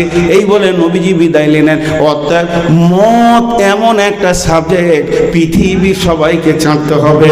তবে বিশ্বনবী বলেছেন পৃথিবীর বুকে যদি কেউ তিনটে আমল করে যায়, তার মত আসানে হবে জান্নাতে যাবে। সেই তিনটে আমল কি? নাম্বার 1, রিফকুন বিজাইফ, কমজোরকে যে সাহায্য করবে। একটা রিক্সাওয়ালা উঁটুতে উঠতে পারছেন, আপনি নেমে তুলে দিলেন। আর কিছু ঘটলো, কোনো আপনার বাড়ির পাশে ঘরটা উল্টো পাল্টা করছে, একটু বুদ্ধি দিলেন, ভাই তুমি এদিকে করো। বাড়ির পাশে অসুস্থ রোগী, সব ঋণ হয়ে গেছে, গোপনে 2-5 হাজার দিয়ে দেওয়া। যে কোনো দিক থেকে কমজোরকে যে সাহায্য করবে, রিফকুন বিজাইফ। বাংলাদেশে মাফ করেন, আমি আপনাদেরই ছেলে, আমি নিজেকে বড় করতে চাইছি না, আল্লাহর কসম দিয়ে বলছি আমি আলিম নই। আমাকে আলিম মনে করলে সে ধোঁকায় পড়ে আছেন, কারণ আমার অতটা ইলমে নাই যে আমি ব্যাকরণ দিয়ে কোনো কথা বলতে পারবো। বহুত পড়াশোনা করে কথা বলি। তো বাংলাদেশের লোক আমাকে আন্তর্জাতিক মানে রাখে। এখন আমি যদি পুলিশ চাই কোনো থানাতে তো দেবে, এতটা আমাকে পাওয়ার দিয়েছে। তো আন্তর্জাতিক মানে রাখে, তো আমার সঙ্গে গাড়িতে সবসময় 2টো লোক থাকে অতিরিক্ত, ড্রাইভার আমি আর 2টো লোক। তো আমি নীলফামারি যাচ্ছি ঠাকুরগাঁও থেকে, আমার গাড়ি যাচ্ছে, তো ঠিক ব্রিজটা এরকম খুব সংকীর্ণ লোহার ব্রিজ। এই দিক থেকে গাড়িটা ওঠে চুচু করে টেনে দিল। ছেলেটার নাম মোস্তফা, বললাম এই মোস্তফা দাঁড়া দাঁড়া দাঁড়া দাঁড়া। ওই দিক থেকে দেখি 6-7 বস্তা ধান নিয়ে পা ভ্যান আর কি, মোটর ভ্যান লাই, ওই কোনো রকম চড়িতে এসেছে। আর এই গাড়িটা যেই চলে গেল, ও একটু পেছনের দিকে একটা চাক নেমে গেল, তো লোকটা বেকায়দা হয়ে গেল। এখন কেউ এসে তুলে দিলে, ও টান ধরে আছে, ছেড়ে দিলে তো এখন নদীতে পড়বে। তাহলে মোস্তফা দাঁড়া, তো গাড়ি দাঁড় করে দিল। আমি গিয়ে ওই পেছনে যখনই চাপ দিয়ে হাত দিয়ে ধরেছি, আর বললাম ভাই তুমি হ্যান্ডেলটা ধরো, আমি চাপ দিই। আমার সঙ্গে যে 2জন ছিল, ছি মৌলানা সাহেব এটা কি করছেন আপনি, আন্তর্জাতিক মানুষ। বলে তা নয়, আল্লাহ নবী বলেছেন রিফকুন বিজাইফ, তোমার মত আসানো হবে। ওরা শুধু আমার সঙ্গে হাত দিল, ঠেলে তুলে দিলাম।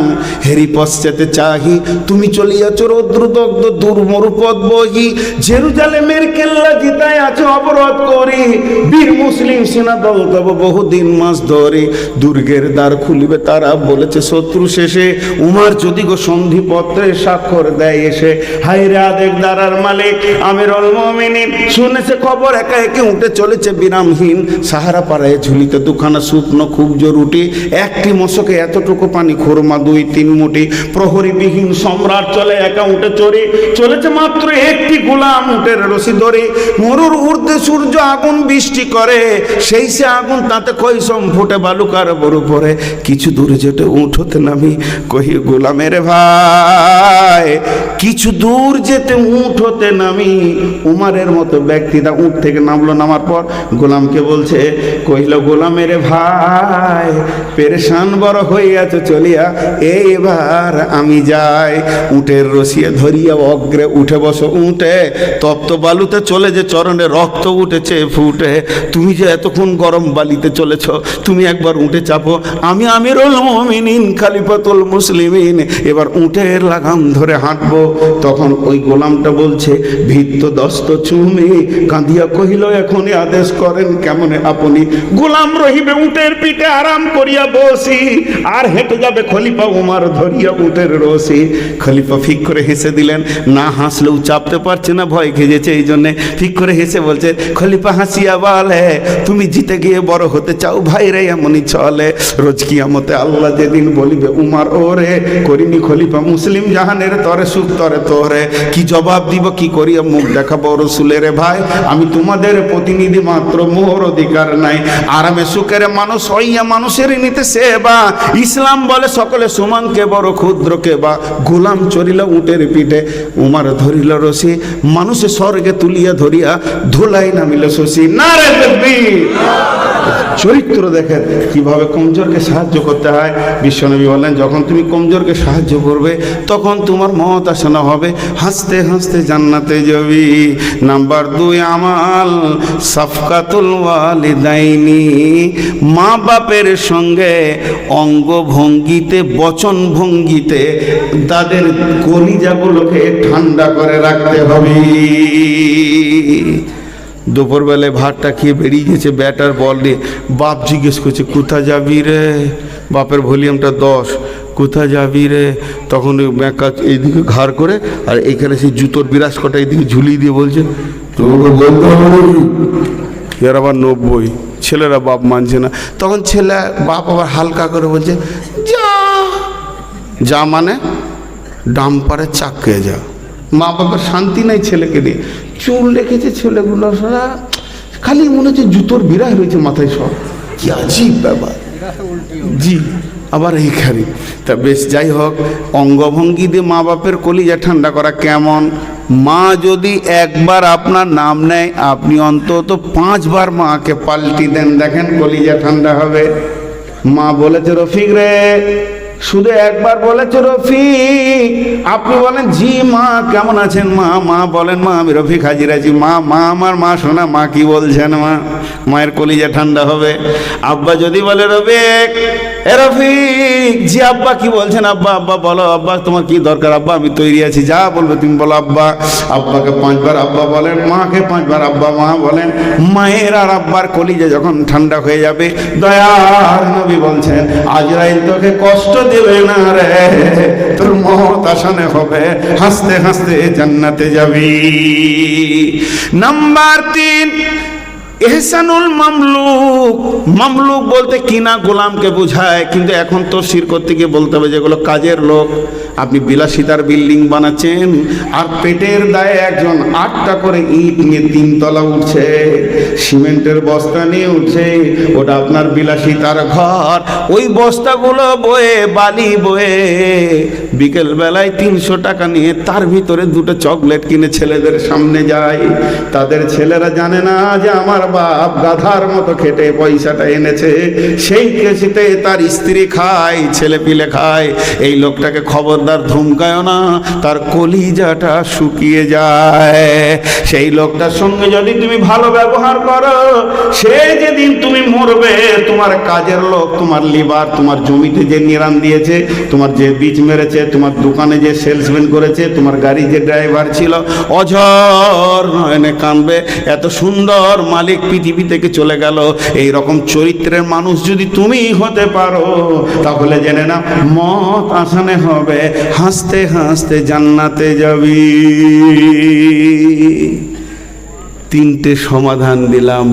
প্রথমটা গোটাটাই ছিল সমস্যা, মরতেই হবে, আর তার সমাধানের জন্য হাদিসটা দিলাম। ভাই আজকে ধরেন আমার কিছু না হলো 225 রাত জাগা হয়ে গেল, তা আমার শরীর কি, আমি এখন সুগারের রোগী। আমি চেয়েছিলাম 9টার দিকে, দেয়নি আমাকে। সে তাদের জালসা, তারা যেটা ভালো বুঝেছে সেটাই চালিয়েছে। আমার সুবিধা হলো আমি এরপরে আসবো না, হলে আসবো না, সেটা আমার ব্যাপার। কিন্তু এখন ঘটনা হচ্ছে তাদের জালসা তারা তাদের মতো করে চালিয়েছে। আমার হাত পা এরকম কাঁপে। এখন যে উঠবো, আমার উঠে আর হাঁটার ক্ষমতা নেই, অন্তত 2-3 মিনিট হাত পা কাঁপবে। এগুলো হয়, কারণ বয়স মানুষকে ছাড়বে না, আমাকেও একদিন কবরে যেতে হবে। তো এখানে যতগুলি লোক বসে আছেন, আমি ছোট্ট একটি ঘটনা বলে শেষ করে দিব। কি হলো? সেই ঘটনাটা আপনারা মন দিয়ে শোনেন। মোতার যুদ্ধের 3 মিনিট লাগবে, আপনাদের হাতগুলো ধরে বলছি 3 মিনিটের জন্য কেউ উঠিয়েন না, 3 মিনিটের জন্য পরিবেশটা নষ্ট করে দিয়েন না। 3 মিনিট ভিক্ষা চাইছি আপনাদের কাছে, সময়ের ভিক্ষা।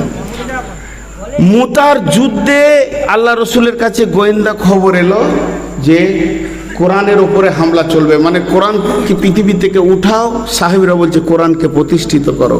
এই খবর যখন এলো তো বিশ্বনবী দেখছেন বাইতুল মালে কোনো কিছু নাই, টাকা পয়সা একদম শেষ। তখন নবীজি 3 ভাবে কালেকশন করেছেন। একটা হচ্ছে যে কখনো চাদর পাঠাতেন, কখনো কালেক্টর পাঠাতেন, আর কখনো দাতাদেরকে ডেকে নিতেন। তো একজন কাসিদ নবীজির হুকুম নিয়ে এলান করলো, ও মদিনার আনসার মুহাজিরেরা, তোমাদের যার কাছে যা মাল আছে মসজিদে নববীতে জমা করো। মানে খুব তাড়াতাড়ি মুতার যুদ্ধে যেতে হবে, এত তড়িৎ ছিল, এত মানে সময় কম ছিল। তো আমি আপনাদেরকে সেই কথাটাই বলছি, 1400 বছর আগে ঘটনাটা ঘটেছে মদিনার মানোয়ারা মসজিদে নববীতে। আজকে 1400 বছর পর একবার কুলসোনার ময়দানে মৌলানা সাদমানি সাহেবের মাদ্রাসা তার স্মৃতিসৌধকে রাখার জন্যে, তিনি একজন বড় মানুষ ছিলেন।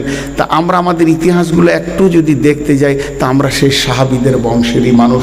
আমি আল্লাহকে সাক্ষী রেখে বলতে পারি, এই রাত পর্যন্ত যে লোকগুলি বসে আছেন, আমি বলবো না যে আপনারা ফার্স্ট ক্লাস ইমানদার, কারণ সেটা আল্লাহ জানে, তবে ইমান আছে বলেই বসে আছেন, এটা আমার বিশ্বাস। বাকি যে কটা ঢেকুর তুলতে তুলতে চলে গেছে, তাদের কথা আল্লাহ মাফ করুন এবং তাদেরকে হেদায়েত দান করুন। তাহলে সেই ইমানের দাবি রেখে আমি আপনাদের কাছে বলছি, এইখানে একটা চাদর আমি দিব, নাহলে তোমরা এগুলো সরাও। যতটি লোক আছেন একবার টেবিলে হাতটা রেখে যাবেন, নাহলে স্টেজে হাতটা রেখে যাবেন, এটা আমার দাবি।